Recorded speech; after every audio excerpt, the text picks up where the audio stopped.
하나님의 말씀은 신약성경 계시록 3장 20절 말씀입니다. 계시록 3장 20절 말씀을 우리 함께 천천히 합독합니다. 볼지어다 내가 문 밖에 서서 두드리노니 누구든지 내 음성을 듣고 문을 열면 내가 그에게로 들어가 그와 더불어 먹고 그는 나와 더불어 먹으리라. 아멘. 예수님이 문 밖에 서서 두드리신다 그랬습니다. 누구든지 제한되지 않고 조건 없이 내 음성을 듣고 문을 열면, 마음의 문을 열면 내가 그에게로 들어가 그와 더불어 먹고 그는 나와 더불어 먹으리라 그랬습니다. 우리가 예수 그리스도 이름을 고백하고 그리스도가 내 안에 들어와서 나와 함께 더불어 계신다는 그것이 이제 우리가 구원받고 하나님의 자녀가 되고 이 땅을 살아가는 동안 절대 잊어먹거나 잃어버리지 말아야 할 내용이라고 우리가 말씀할 수 있습니다. 우리 속에 계신 예수 그리스도, 그 예수 그리스도는 이미 우리 안에 계시고 우리와 함께 계시는데 때로는 우리가 잊어버리고 잃어버리고 그렇게 우리가 살아가고 있다는 겁니다. 이제 한 해를 마무리하면서 아까 우리 장로님이 그동안 우리 말씀 제목을 쭉 기도하셨는데 근데 그 많은 말씀 중에 전부 다 그것이 오늘 그리스도가 내 안에 계시고 그리스도가 나와 함께 계시고 내가 어떤 상황이든 어디를 가든 늘 함께 동행하신다는 그 언약을 붙잡고 한 번도 가보지 않은 2024년 새해를 가시기를 바랍니다. 혼자 가는 길이 아니고 그리스도와 함께 그 우리 안에 계신 그리스도와 함께 이 2024년을 함께 가시기 바랍니다. 우리가 보통 새해 되면 다 이렇게 얘기하죠. 그리스도 언약 붙잡고 연말쯤 되면 그 그리스도가 어디로 가셨는지 내 안에 계셨는지 우리가 깜빡 잃어버리는 경우가 너무 많이 있었다는 겁니다. 놓치지 마시고 그리스도는 절대로 여러분과 저를 떠나지 아니하시고 늘 우리와 함께 하신다는 것입니다. 그 은혜와 그 언약을 붙잡고 이제 한 해를 마무리하시면서 또 새로운 2024년을 가시기를 주님의 이름으로 축원드리겠습니다. 먼저 서론에 우리 속에 계신 그리스도라 그랬습니다. 말씀 제목처럼. 우리 안에 그리스도가 계신다는 것은 하나님이 여러분과 제게 능력을 주신 것입니다. 그러니까 온 천지를 지으시고 만드신 하나님이 성부, 성자, 성령 삼위일체 하나님이 그 내 안에 계신다는 것과 똑같습니다. 모든 믿는 자 하나님의 자녀 백성들에게 그 그리스도가 우리 안에 함께 계신다는 겁니다. 내 안에 함께 계셔서 무엇을 하시기 위해서 함께 계십니까? 물론 우리를 지키고 보호하시고 늘 동행하시죠. 그러나 우리에게 닥쳐오는 많은 문제와 사건 앞에서 우리가 기도하고 우리가 그 기도의 능력을 누리게 하시려고 우리와 함께 하신다고 해도 전혀 다른 얘기가 될 수 없다는 얘기입니다. 그 기도 능력의 전제 조건이 우리 안에 그리스도가 계신다는 겁니다. 그럼 그 기도는 하늘 보좌를 움직이신다 그랬어. 여러분과 제가 기도할 때 이 기도의 내용, 기도의 제목은 천군 천사가 금쟁반, 은쟁반에 담아서 보좌 앞에 올려놓는다 그랬습니다. 하나님이 쉽게 말해서 우리의 어떤 기도도 하나도 허투루 버려지지 않고 떨어지지 않고 친히 하나님의 보좌 위에 상달된다는 겁니다. 그리고 반드시 우리의 기도 내용은 그 하늘 보좌를 움직이게 되어 있다는 겁니다. 그것이 성삼위 하나님의 역사와 권능이라고 그랬습니다. 우리는 분명히 그 성삼위 하나님의 역사와 권능의 기도 속에 우리는 그 자격을 부여받았다는 겁니다. 그 자격을 받았기 때문에 마음껏 그 하늘 보좌를 움직이는 기도 속에 여러분과 제가 있어야 되는 거겠죠. 그러면서 기도는 또 온 우주를 움직이는 것이라 그랬습니다.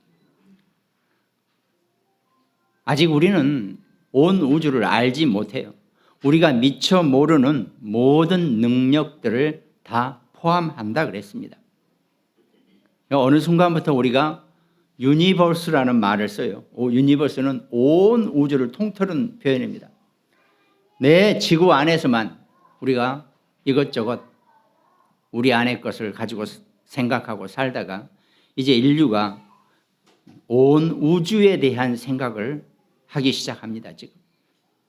그러면서 메타버스 뭐 이런 말이 이제 요즘 신종어로 나오고 있는 거죠. 벌써 나왔지만. 그게 온 우주를 넘어서 온 우주와 함께하는 그런 우리의 능력, 곧 그거는 인간의 능력보다는 그 하나님의 능력을 우리가 분명히 같이 동행해야지만이 가능한 일일 것입니다. 도대체 우리 태양을 중심으로 한 우리 지구를 태양계라고 한단 말이죠. 도대체 이 우주에는 이 태양계가 몇 개나 되는지 알 수가 없다 그러잖아요. 어마어마하다는 겁니다. 우리는 다 미처 아예 꿈도 못 꾸는 그런 상황이에요. 그러나 먼 미래에서는 이제 그런 것들도 어느 정도 볼 수 있겠죠. 그러나 반드시 그렇게 되기 전에는 하늘 보좌를 움직이는 그 하나님의 능력의 지혜가 우리 미래에 분명히 후손들에게 전해져야 되겠죠. 그러면서 기도는 눈에 보이는 온 지구와 전 세계를 움직이는 능력이고 힘이 된다 그랬습니다. 이런 것들을 보면서 움직일 수 있는 그 조건은 내 안에 그리스도가 계신 사람에게 해당이 된다는 겁니다. 그러니까 우리가 그 능력을, 내 안의 능력은 무한한데 그 무한한 능력을 가지고 우리가 살아간다는 것. 그건 참 저희는 어렸을 때 사는 거에 앞으로 커서 어린이 돼서 장군이 되고 뭐 대통령이 된다고도 하고 무슨 박사가 되고 교사가 다 그렇게 살았단 말이에요. 그냥 눈에 보이는 한계 속에서 우리의 꿈이 있었단 말이죠. 앞으로 우리 후대 자녀들은 그렇게 되지 않을 겁니다. 더 큰 미래와 더 넓은 우주에 대한 그 공간에 대한 어떤 능력을 우리 자녀들이, 우리 후대들이 분명히 누리고 나아가야 한다는 겁니다. 그것이 하나님이 여러분과 제게 말씀하고 계시는 이 시대를 뛰어넘는 하나님의 언약이 될 수도 있다는 것입니다.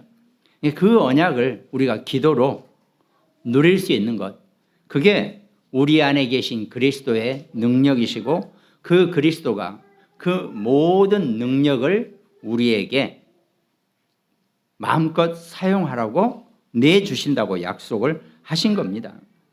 성경에는 우리가 그 기도의 능력을 회복하고 그 기도의 능력을 마음껏 사용할 수 있는 비밀이, 자격이, 조건이 있었다 그랬죠. 그것이 바로 창세기 1장 27절 우리가 하나님의 형상으로 창조되었다는 겁니다. 어떤 다른 게 아니고 하나님의 형상으로 여러분과 제가 인간이 만들어졌다는 겁니다. 이 인간은 사실은 그만큼 중요한 존재라는 거죠. 여러분과 제가. 그래서 저희가 신학을 공부할 때 조직신학을 하는데 조직신학은 신학의 성경의 말씀을 여러 갈래로 분류해서 챕터별로 논으로 나누는 건데 제일 먼저가 우리가 공부하는 게 인간론입니다. 인간이 누구고 인간이 무엇인 줄 알아야지 신이 그리스도가 성경이 이게 따라오게 된다는 거죠. 그래서 저는 인간이 누군지를 먼저 모르면 절대로 인생이나 신앙생활이나 결코 승리할 수 없다고 저는 보여지거든요. 우리가 누군지 모르고 어떻게 우리가 능력을 받아야 되고 행복해지고 그 우리 인간을 위해서 십자가에서 죽으신 그리스도를 우리가 어떻게 알게 되겠냐는 거죠. 우리는 인간은 하나님의 형상으로 창조되었다고 성경은 분명히 말씀하고 계신다는 겁니다. 근데 그 하나님의 형상대로 창조되는 그 시점에 창세기 2장 7절 생기를 불어넣어서 생명이 되었다는 겁니다. 제가 성경을 그래도 몇 번 읽고 하다가 창세기 2장 7절 이 말씀에 하나님의 생기가 우리 안에 들어옴으로써 우리가 살아있는 생명이 되었구나. 그러니까 우리는 어디서부터 시작된 존재냐? 바로 하나님의 생기로부터 시작된 그런 어마어마한 존재라는 겁니다. 그러니까 우리가요, 인간이 정말 온 우주에서 가장 대단한 존재입니다. 하나님의 생기와 그 생명으로 된 존재라는 거죠. 그걸 우리가 알아야지. 우리의 존재 가치와 우리가 어떻게 하나님과 연관되어 있고 우리가 어떻게 하나님의 그 그리스도의 십자가의 능력 속에서 우리가 온전하게 구원의 힘을, 능력을 얻게 될 것인가. 이걸 알게 된다는 겁니다. 우리가 지금 수요와 금요일 때 계속 로마서를 하고 있죠. 한 사람 아담 때문에 모든 인간이 죄를 범하고 사망했다 그랬죠. 그런데 한 분이신 그 그리스도로 말미암아 다시 또 모든 인간이 의인이라고 칭함을 받고 생명을 얻었다라고 그렇게 말씀하고 계신다는 겁니다.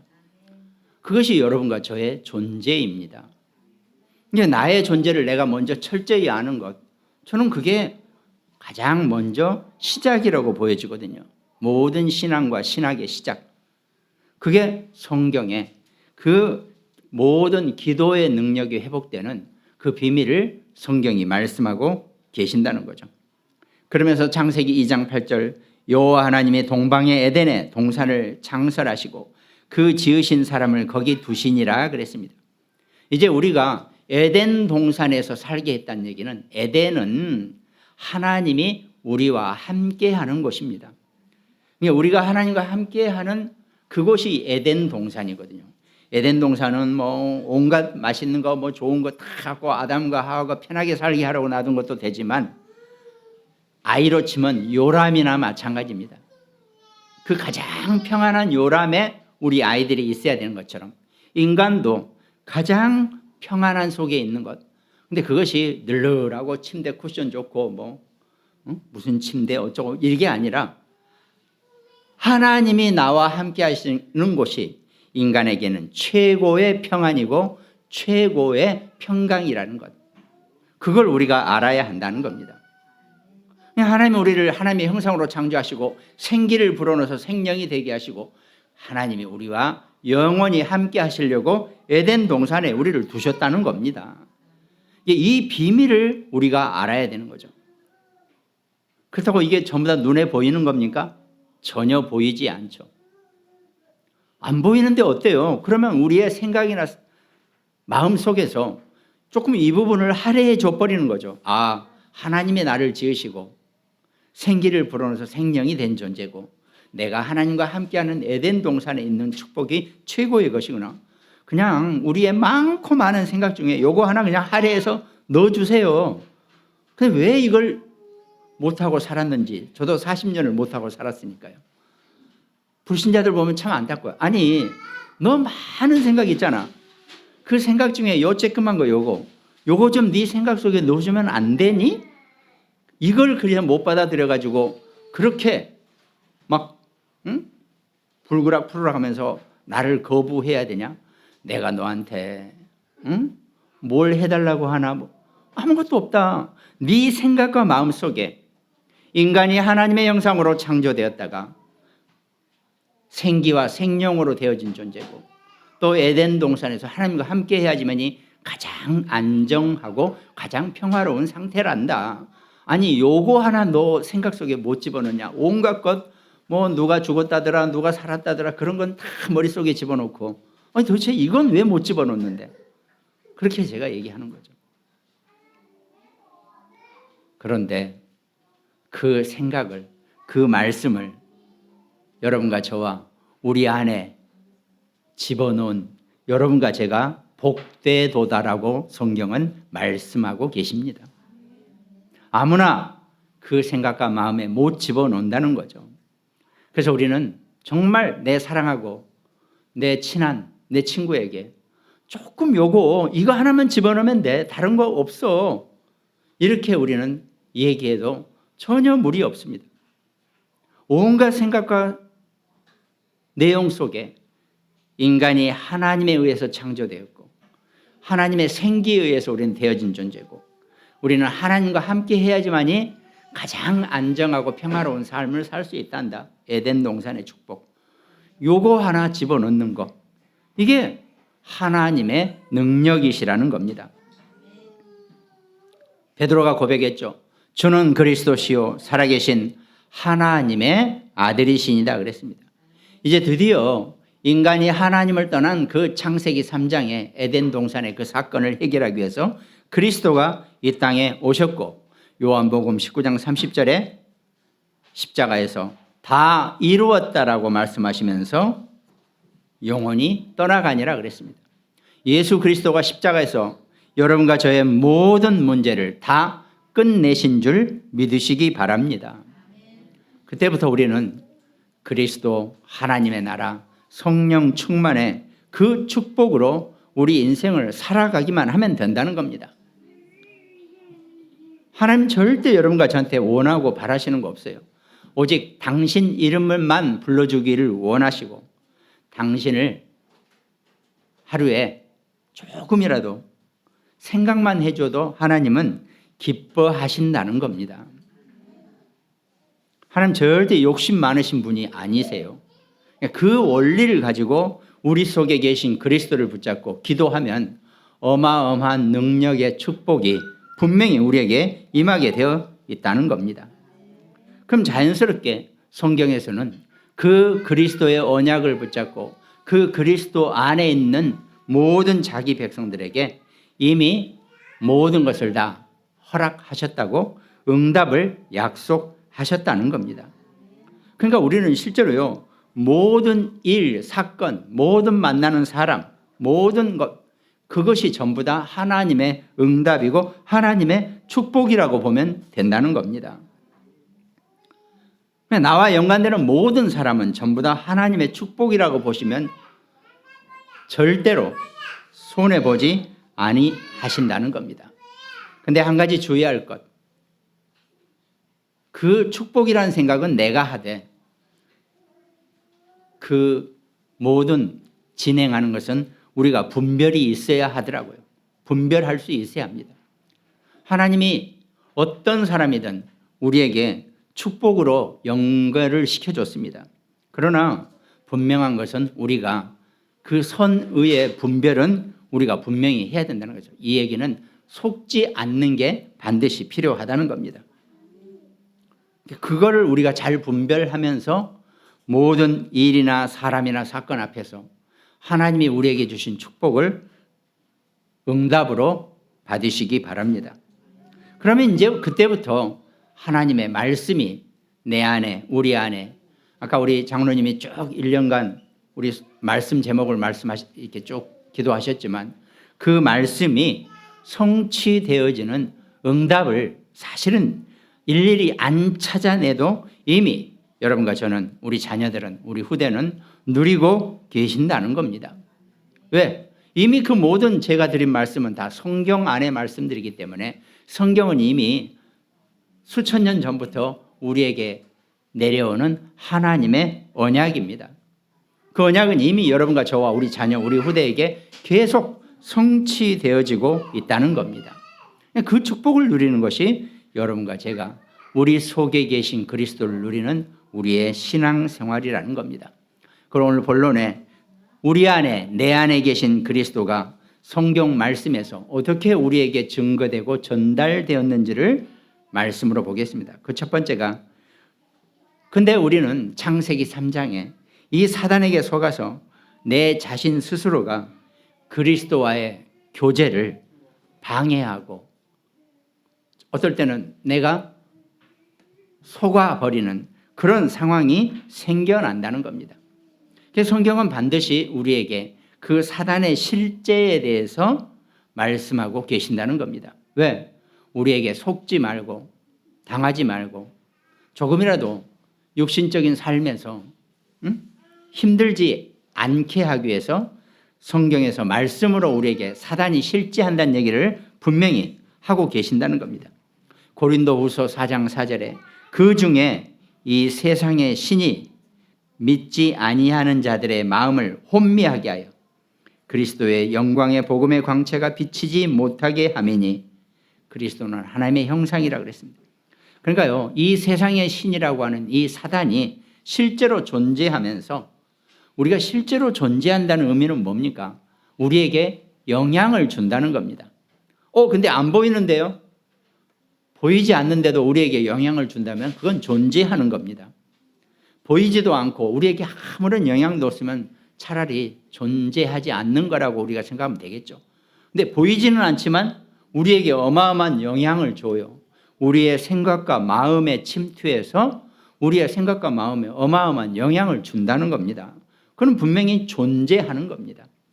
성경은 보이지 않지만 존재하는 존재에 대해서 분명히 말씀하고 언급하고 계신다는 겁니다. 그것이 바로 영의 상태입니다. 영적인 상태. 인간만 영적인 존재이면서 눈에 보이는 육신을 가지고 있다 그랬죠. 사단은 같은 영적인 존재인데 육신을 안 가지고 있어요. 그러니까 시공간을 뛰어넘고 모든 것을 우리를 속이게, 우리를 혼미하게 하는 그 능력을 분명히 가지고 있다는 겁니다. 또 그 뒤에 고린도후서 11장 14절 보니까 이것은 이상한 일이 아니니라 사탄도 자기를 광명의 천사로 가장하나니 그랬습니다. 광명의 천사로 가장하나. 그러니까 어떨 때는 이 사단은 여러분과 제게 어마어마하게 친숙한 관계 속에서 발생하면서 마치 우리를 광명의 자기가 광명의 천사처럼 가장한다는 거예요. 그러니까 우리가요 좋다고 좋은 게 아니에요. 때로는 이게 좋다라고 생각하는 것이 내게는 큰 사단의 속임수일 수도 있다는 것. 그걸 분명히 알아야 한다는 겁니다. 그러니까 고린도후서 11장 15절에 보니까 그러므로 사단의 일꾼들도 자기를 의의 일꾼으로 가장하는 것이 또한 대단한 일이 아니니라. 얼마든지 사단의 이 졸개들이 의의 졸개들처럼 가장하는 것이 어려운 일이 아니라고 성경은 말씀하고 계신다는 겁니다. 이체 사단은 실제하면서 마가복음 7장 23절에 보니까 이 모든 악한 것이 다 속에서 나와서 사람을 더럽게 하느니라 그랬습니다. 사람을 더럽게 한다는 건 사람을 원죄 속으로 다시 그리스도와 반목하게 하고, 사단의 첫 번째 전략은 그리스도 하나님과 대적하는 자거든요. 그러니까 우리 인간의 마음속에서 하나님을 대적하게 만드는 그런 일을 하는 것이 사단이 하는 일이라는 겁니다. 오직하면 바울도 로마서 7장 23절, 바울은 어마어마한 신학자고 전도자고 선교자입니다.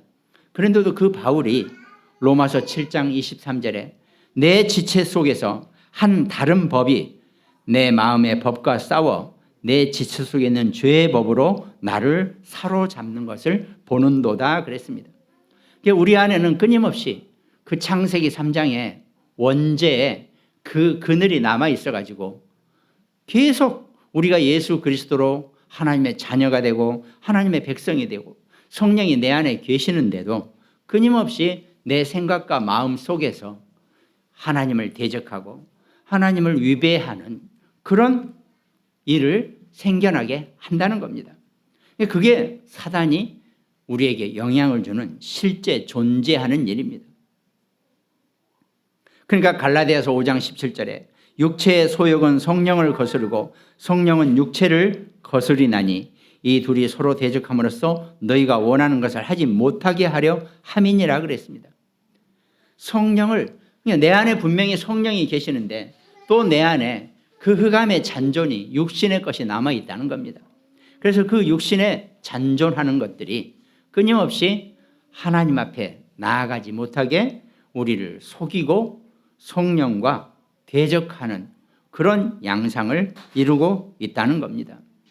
성경은 분명히 여러분과 저를 속이는, 우리를 하나님 앞으로 다가가지 못하게 하고 하나님의 말씀 속에 있지 못하게 우리를 분명히 속이는 그런 존재와 괴계가 있다는 겁니다.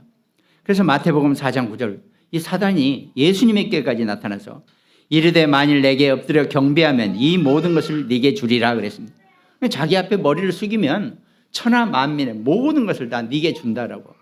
쉽게 말해서 보이지 않는 것을 사단에게 머리를 조아리면 눈에 보이는 모든 것을 다 준다라고 얘기하는 거거든요. 그러나 우리는 보이지 않는 그리스도의 성령의 은혜를 위해서 눈에 보이는 모든 것을 다 포기할 수 있는 그런 힘을, 그런 성령의 능력을 우리가 분명히 가진 줄 믿으시기 바랍니다. 그래서 베드로전서 5장 8절, 근신하라 깨어라 너희 대적 마귀가 우는 사자같이 두루 다니며 삼킬 자를 찾는다 그랬습니다. 사단은 끊임없이 우는 사자같이, 우는 사자는 저도 잘은 모르지만 사자가 운다는 얘기는 배가 고프다는 얘기래요. 사자는 배고플 때만 사냥을 시작합니다. 배가 안 고프면 늘어져서 자든지 딴짓하고 절대 안 한대요. 일단 배가 고프면 그때부터 있는 힘을 다해서 으르렁거리면서 먹이를 찾아다닌다는 거예요. 그러니까 동물학자들이 그러잖아요. 사슴 한 마리 뛰는 거나 사자 뛰는 거나 사자가 그 사슴을 쫓아가는데 이 사슴도 죽자 살자 뛰기 때문에 사자도 때로는 그 사슴을 못 잡는데요. 못 놓친대요. 이게 사자도 죽자 살자 뛰어야 된대요. 그러니까 배가 고파가지고 죽자 살자 사슴을 잡아먹지 뛰어간다는 겁니다. 근데 사슴이 죽자 살자 뛰면 사자도 못 쫓는데요. 어떨 때는. 이 사자가 배고플 때 으르렁거린다는 겁니다. 사단도 마찬가지입니다. 배고픈 사자처럼 삼킬 자를 찾으러 다닌다는 겁니다. 여러분과 저와 우리 자녀, 우리 후대 렘넌트들이 사자, 우는 사자와 같은 이 흑암의 밥이 재물이 되어서는 절대로 안 되겠죠. 그래서 근신하라 깨어라라고 성경은 말씀하고 계신다는 겁니다. 우리 속에 계신 그리스도가 이 모든 것을 다 막아주시고 이 모든 것을 다 우리에게 이길 수 있는 능력을 주신다는 겁니다. 그래서 본론의 두 번째는 이 그리스도와의 연합으로 우리는 사단을 이겨낼 수 있다는 겁니다. 다른 것으로는 사단을 우리가 이겨내지 못해요. 육신을 가진 우리는 한계가 있기 때문에 사단을 붙잡아 놓고 아무리 이런 날카로운 걸로 찔러보세요. 걔 하나도 안 아프다 그래요. 능력이 있어서 그런 게 아니라 아플 데가 없으니까요. 근데 우리는 어떻습니까? 요 자그마한 거 하나 가지고 어디 누르기만 해도 엄청 아프잖아요.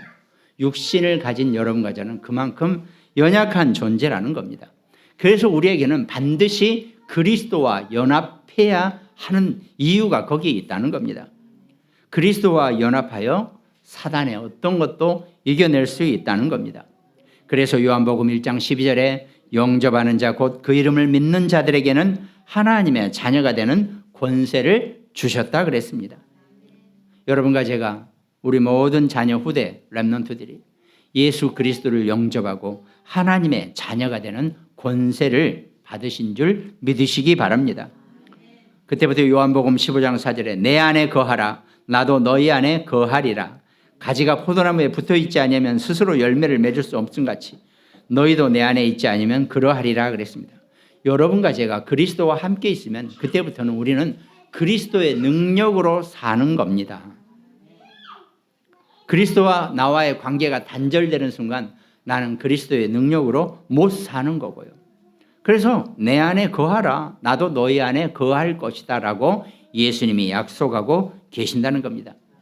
포도나무에 그 가지가 붙어 있어야지만이 그 가지에 포도가 열리지 가지 떨어진 포도나무에 무슨 가지 열매가 난 붙어있는 열매도 가지가 떨어짐으로써 말라 비틀어지겠죠. 너희가 내 안에 거하고 내가 내 말이 너희 안에 거하면 무엇이든지 원하는 대로 구하라. 그러면 이루리라 그랬습니다. 이 온 천지 우주는 하나님이 만드셨기 때문에 하나님 마음대로 하시는 겁니다. 그렇기 때문에 우리가 그 안에 계시고 그가 내 안에 계시면서 무엇이든지 원하는 대로 다 이루게 되어 있다는 겁니다. 그것이 여러분과 저와 우리 자녀들의 축복이에요. 근데 우리 저 나나나 저렇게 쬐끄만 애가 무슨 큰 칼을 달라 그러면 우리가 줄 수 있겠습니까? 아무리 제가 박박으로도 못 줘요. 왜? 그 큰일 나죠. 자기도 다치고 안 주시는 것뿐이에요, 하나님이. 그 원리를 이해하시고 하나님은 여러분과 제게 가장 적합하고 가장 마땅한 것을 현재 주고 계신다는 것을 믿으시기 바랍니다. 그러면서 나의 믿음을 키우고 나의 능력을 키우고, 내 능력은 딴 거 없습니다. 하나님이 어마어마한 응답을 주셨을 때 그 응답을 내가 마음껏 하나님의 의를 위해서 사용하고 쓸 수 있으면 되는 겁니다. 그것이 능력입니다.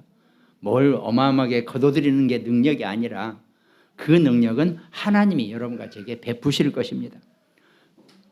그 능력을 마음껏 하나님의 영광을 위해서 사용할 수 있는 그런 축복을 누리시기 바랍니다.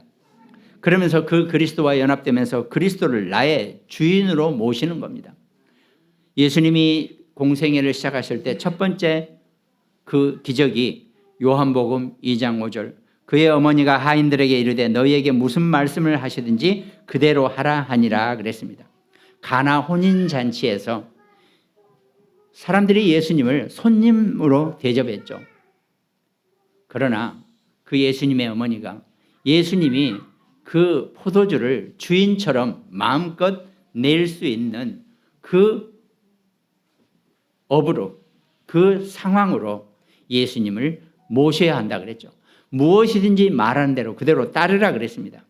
곧 예수님은 그 혼인잔치에 손님이 아니라 주인으로 모셨을 때 물이 포도주가 되는 기적이 일어나게 된다는 겁니다. 그러니까 여러분과 제가 예수님을 아무리 최고의 좋은 자리에 V 한참 하다가 VIP로 예수님을 모셔도 예수님은 양에 안 차십니다. 예수님은 여러분과 저의 주인으로 오고 싶어 하시는 겁니다. 때로는 주인이 더 고달프고 힘들 때도 있어요. 손님이 더 편할 수도 있겠죠. 그러나 예수님은 여러분과 제가 그 예수님을 나의 주인이라고 고백하시기를 원하고 계신다는 겁니다. 무슨 말씀을 하시든지 그대로 하라라고 했을 때, 예수님을 그 가나 혼인잔치의 주인으로 모셨을 때 비로소 물이 포도주가 되어지는, 그 잔치가 끊어지는 그런 불상사가 생기지 않고 아무 문제 없이 일이 진행되는 그런 응답을 얻게 된다는 겁니다. 그리스도를 여러분과 저와 우리 자녀, 우리 후대 렘넌트들의 주인으로 모시기를 주님의 이름으로 축원드리겠습니다. 베드로전서 5장 7절, 너희 염려를 다 주께 맡기라. 이는 그가 너희를 돌보심이라 그랬습니다. 너희 염려를 다 주께 맡기라 그랬습니다. 사실은 염려가 여러분과 저의 모든 사단의 통로고 우리의 불신앙의 통로가 된다는 겁니다. 염려하지 마라 그랬습니다. 무엇이든지 염려하지 말고 주께 구하라고 분명히 말씀하신다는 겁니다. 염려거리를 다 기도 제목으로 바꾸시기를 주님의 이름으로 축원드리겠습니다. 그러면서 분명히 사단에게 승리하는 언약을 우리에게 주셨다는 거죠. 야고보서 4장 7절, 그런즉 너희는 하나님께 복종할지어다 마귀를 대적하라 그리하면 너희를 피하리라 그랬습니다. 마귀는 여러분과 제가 숨는, 우리가 도망다니고 숨겨지는 존재가 아닙니다. 마귀를 대적하라 그랬습니다. 마귀 앞에서 당당하게 이기시기 바랍니다. 그러면 우리 안에 계신 그리스도로 이것들은 피해 갈 것입니다. 그 축복을 가지고 여러분과 제가 올 한 해를, 이제 새로운 한 해를 시작하시기 바랍니다. 그러면서 본론의 세 번째, 그리스도께서 역사하신 그 역사하심을 체험할 수 있어야 한다 그랬습니다. 그 그리스도를 체험하는 것, 고린도 후서 5장 17절, 그런즉 누구든지 그리스도 안에 있으면 새로운 피조물이라. 이전 것은 지나갔으니 보라 새 것이 되었도다 그랬습니다. 그리스도가 우리 안에 계시기만 하면 여러분과 저는 늘 새로운 피조물이라 그랬습니다. 새로운 피조물 앞에서는 이전 것은 아무런 의미가 없습니다. 우리가 새 것이 되었고 승리자로 되어진다는 겁니다. 그래서 갈라디아서 2장 20절, 내가 그리스도와 함께 십자가에 못 박혀서 이제 내 안에 그리스도께서 사시는 것이라 그랬습니다. 나를 위하여 자기 자신을 버리신 하나님의 아들을 믿는 믿음 안에서 사는 그런 그리스도의 살아계신 체험을 하고 사시기 바랍니다. 그렇게만 우리의 심령과 우리의 마음이 준비가 되어지면 아마 2024년 절대로 어렵지 않고 힘들지 않고 하나님의 온전한 축복을 마음껏 누리고 살아가는 귀한 승리자가 분명히 될 것입니다. 그래서 우리가 조금 더 할 수 있는, 그리스도가 내 안에 계시고 그 그리스도 내게 역사하시는 체험의 하나가 나를 비우고 버릴 수 있는 그런 신앙생활이 우리에게 분명히 필요하다는 겁니다. 우리 이거 잘못 들으면 뭐 비우고 버리고 그러니까 뭐 무슨 기독교나 도에서 하는 얘기가 아닙니다. 나를 비우고 버린다는 것은 우리가 우리 죄를 자백하면, 우리가 하나님을 떠난 죄인임을 고백하면 그는 미쁘시고 의로우사 우리 죄를 사하시며 우리를 모든 불의에서 깨끗하게 하신다 그랬습니다. 그래서 요한일서 2장 15절에 이 세상이나 세상에 있는 것들을 사랑하지 말라. 누구든지 세상을 사랑하면 아버지의 사랑이 그 안에 있지 아니하니 그랬습니다. 세상 것을 우리가 누리고 정복하고 다스릴 수 있어야지 그것들을 사랑해서는 안 된다 그랬습니다. 사랑이란 말은 그러니까 그것들을 하나님 앞에 우선순위에 두면 안 된다는 얘기죠. 사랑이란 것은 우선순위를 의미합니다. 그렇죠. 자식이 내 우선순위가 되어버리고 물질이 내 우선순위가 되어버리고 세상 것이 명예가 내 우선순위가 되어버리면 하나님보다 그것들을 더 사랑하게 된다는 겁니다. 그렇다고 우리가 자식을 사랑하지 말고 세상 것을 좋아하지 마라 그 얘기는 아니죠. 그러나 무엇이든지 이미 우리는 전제 조건이 있어요. 하나님에 의해서 창조되어진 존재들이기 때문에 하나님 안에서 사랑하고 하나님 안에서 누리고 정복하고 다스릴 수 있는 그런 축복을 누리라는 겁니다. 결론 말씀드리겠습니다. 우리와 함께 하신 그리스도는 마태복음 4장 19절 말씀하시되 나를 따라오라 내가 너희를 사람을 낚는 어부가 되게 하리라 하셨습니다. 사람을 낚는 어부가 되게 하리라 분명히 말씀하신 것처럼 여러분과 저 안에 있는 그리스도를 꽁꽁 숨겨두지 마시고 이 그리스도를 증거하고 전달하는 전도자와 선교자의 삶을 사시기 바랍니다. 그것이 2024년 새로운 한 해에 여러분과 제가 조금 더 우선순위에 두어야 할 것, 내가 너희를 사람을 낚는 어부가 되게 하리라고 하신 것처럼 그 그리스도를 따라만 가면 여러분과 제게 많은 하나님의 백성들을 살리는 그런 역사가 분명히 일어나게 될 것입니다. 요한복음 6장 35절에 예수께서 이르시되 나는 생명의 떡이니 내게 오는 자는 결코 줄이지 아니할 터요 나를 믿는 자는 영원히 목마르지 아니하리라 그랬습니다. 생명의 떡이고 생명의 생수가 되어지는 그 그리스도가 여러분과 저와 우리 안에 계십니다. 그걸 마음껏 누리고 사용하시기 바랍니다. 로마서 6장 13절에 또한 너희 지체를 불의의 무기로 죄에게 내주지 말고 오직 너희 자신을 죽은 자 가운데서 다시 살아난 자 같이 하나님께 드리며 너희 지체를 의의 무기로 하나님께 드리라 그랬습니다. 우리를 다시 살아난 자 같이 하나님께 드리라 그랬습니다.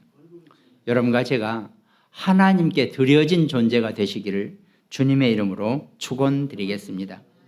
우리는 산 예물들입니다. 지금 이 예배 시간에 하나님의 산 예물로 사시기를 바랍니다. 너의 지체를 의의 무기로 하나님께 드려. 무기라 그랬어요. 곧 흑암에게 승리하고 흑암에게 대적하고 흑암을 이길 수 있는 무기로 하나님이 여러분과 제게 주셨다는 겁니다. 그 무기로 우리를 하나님께 드릴 수 있는 그 축복자가 되시기 바랍니다. 그 응답을 누리고 살아갈 수 있는 우리 모든 천국 백성 되시고 이제 2024년 새로운 한 해에 정말 하나님과 함께하는 귀한 축복의 최고의 한 해를 또 맞이할 수 있는 귀한 응답 있으시기를 주님의 이름으로 축원드리겠습니다. 오늘 특별히 말씀 함께 나눈 우리 모든 가정들, 또 굿모닝 병원 현장에 있습니다. 대전의 안지영 집사, 또 광주와 강릉의 지교회, 또 일본과 미국에서 우리 함께 말씀 나누는 우리 장로님들, 또 우리 송인옥 씨, 여주의 김정분 권사님네, 정말 이제 말씀으로 새로운 한 해에 응답을 누릴 수 있는 귀한 시작이 되시기를 주님의 이름으로 축원드리겠습니다. 기도하겠습니다. 하나님 감사드립니다. 우리 안에 계신 그리스도를 마음껏 누리고 사용하고 승리할 수 있는 귀한 인생 될 수 있도록 하나님 우리를 축복하시고 인도하여 주시옵소서. 한 번도 가보지 않은 2024년 새해를 향해서 이제 오늘 우리 또 원단의 말씀을 받습니다. 그 말씀 붙잡고 새로운 한 해의 승리자가 될 수 있도록 하나님 우리를 축복하시고 사랑하여 주시옵소서. 감사를 드리옵고 우리를 구원하신 예수 그리스도 이름으로 기도드립니다. 아멘.